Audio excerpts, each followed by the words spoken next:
नमस्कार दोस्तों, बड़ी खबर यह है कि भारत की ब्रह्मोस को खरीदने के लिए अब लाइन लग रही है। ऑपरेशन सिंदूर में जब से भारत ने ब्रह्मोस मिसाइल का यूज करके प्रिसाइजली टारगेट्स को हिट किया है, तो दुनिया भर के काफी कंट्रीज इसकी परफॉर्मेंस को देखकर दीवाने हो गए हैं। तो भारत ने जब ब्रह्मोस चलाई तो उसने दो धारी तलवार की तरह वार किया। ना सिर्फ दुश्मन के ठिकानों को 99.99% एक्यूरेसी के साथ हिट किया, बल्कि दुनिया भर की कंट्रीज को यह भी दिखा दिया कि कितना दम है भारत की इस मिसाइल में। ऑपरेशन सिंदूर में ब्रह्मोस को पहली बार रियल टाइम कॉम्बैट में यूज किया गया। इसके कमिश्निंग के 21 साल बाद, जो कि भारत के लिए एक तरह का टारगेट प्रैक्टिस भी साबित हुआ, जिसको देखने के बाद ना सिर्फ चाइना के बल्कि अमेरिका के भी बिजनेस पर फर्क पड़ता दिख रहा है। और यही असली वजह है कि क्यों चाइना एक फेक नरेटिव रन कर रहा है इंडिया के खिलाफ। भारत की ब्रह्मोस को चाइनीज डिफेंस सिस्टम रोक नहीं पाए, जिसके बाद चाइना के वेपन्स की डिमांड मार्केट में घट रही है, उनके स्टॉक प्राइसेस गिर रहे हैं।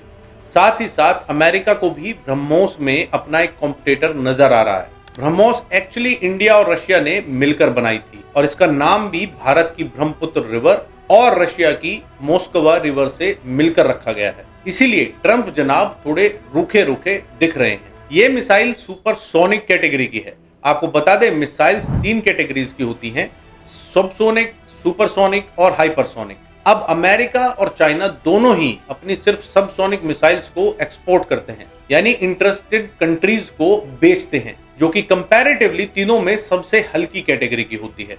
दोनों ही कंट्रीज पे यानी अमेरिका और चाइना पे हाइपरसोनिक मिसाइल्स भी है, लेकिन ये दोनों ही अपनी ना तो हाइपरसोनिक ना सुपरसोनिक मिसाइल्स को किसी को बेचते हैं, क्योंकि दोनों ही देश नहीं चाहते कि किसी दूसरी कंट्रीज को बेचने के एवज में सामने वाले को उनकी टेक्नोलॉजी का पता लगे। और रशिया जबकि बेचना चाहता है, लेकिन उस पर सैंक्शंस इतने लगा दिए गए हैं कि वो चाहकर भी अपनी मिसाइल्स नहीं बेच पा रहा, कोई देश ही उससे नहीं खरीद पा रहा। और सबसोनिक मिसाइल्स कोई देश जल्दी से खरीदता नहीं है, क्योंकि वो इजीली इंटरसेप्ट हो जाते हैं, उनकी इतनी स्पीड नहीं होती। आज की टेक्नोलॉजी के सामने सबसोनिक मिसाइल बहुत ज्यादा स्टैंड नहीं कर पाती। तो अब पूरी दुनिया में भारत आगे आया है कि हम बेचेंगे अपनी सुपरसोनिक मिसाइल को, ब्रह्मोस को। और आपने देखा होगा कि भारत की तरफ से बार बार इसका एक तरह से प्रमोशन भी किया गया कि हमने ब्रह्मोस मिसाइल का इस्तेमाल किया है और टारगेट्स को बहुत प्रिसाइजली हिट किया है। ये मार्केटिंग भी पूरी भारत की तरफ से की गई।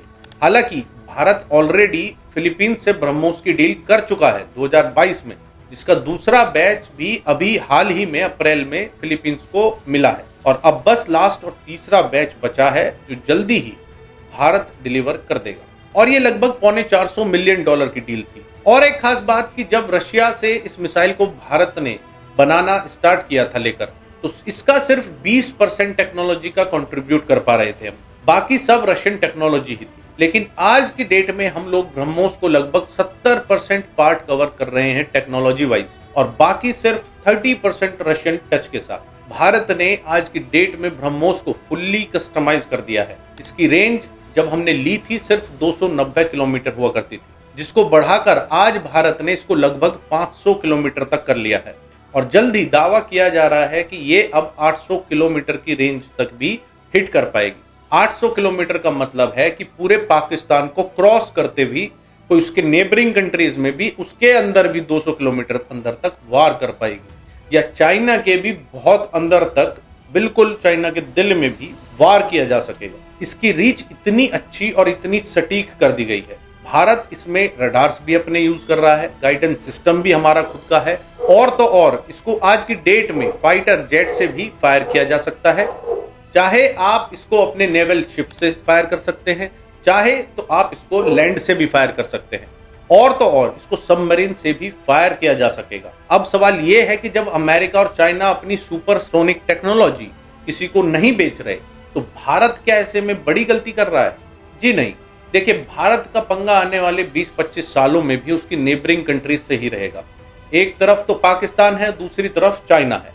दोनों के अलावा भारत का किसी से कोई ऐसा खास पंगा नहीं रहता। अब पाकिस्तान एक भूखा नंगा देश है, पहले तो वो सुपरसोनिक मिसाइल की टेक्नोलॉजी को डिकोड भी करना चाहेगा तो नहीं कर पाएगा, उसके पास इस तरह का इंफ्रास्ट्रक्चर ही नहीं है। ये टोटली दूसरी कंट्रीज पर डिपेंड करता है, जैसे चाइना और अमेरिका पर, कि वो हमें हथियार बना के दें। IMF से फंड लेता है अपने देश में भुखमरी दिखाकर और उसी पैसे से हथियार खरीद लेता है, जिसके बाद कर्जा इसके ऊपर चढ़ता ही रहता है। पर इन्हें कर्जे से कोई मतलब नहीं, क्योंकि पैसा किसी का इन पे दिया नहीं जाएगा वापस।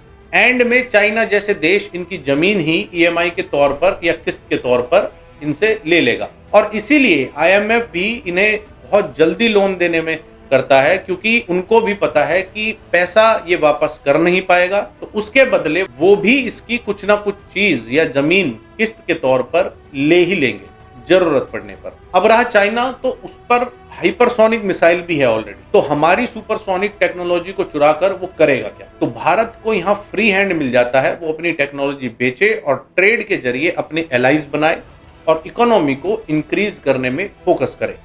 उस पैसे से भारत को एक फ्री हैंड और मिल जाता है कि जो हम अपनी हाइपरसोनिक मिसाइल टेस्ट कर रहे हैं उसमें भी ब्रह्मोस की सेल काफी हद तक पॉजिटिवली कंट्रीब्यूट कर पाएगी। और एक बहुत बड़ा पॉइंट कि सिर्फ ब्रह्मोस ही नहीं, उसके साथ साथ भारत का डिफेंस सिस्टम, और मैं S-400 सुदर्शन की बात नहीं कर रहा, उसका तो भारत ने ना के बराबर इस्तेमाल किया है, वो तो अभी तक निकाला ही नहीं है।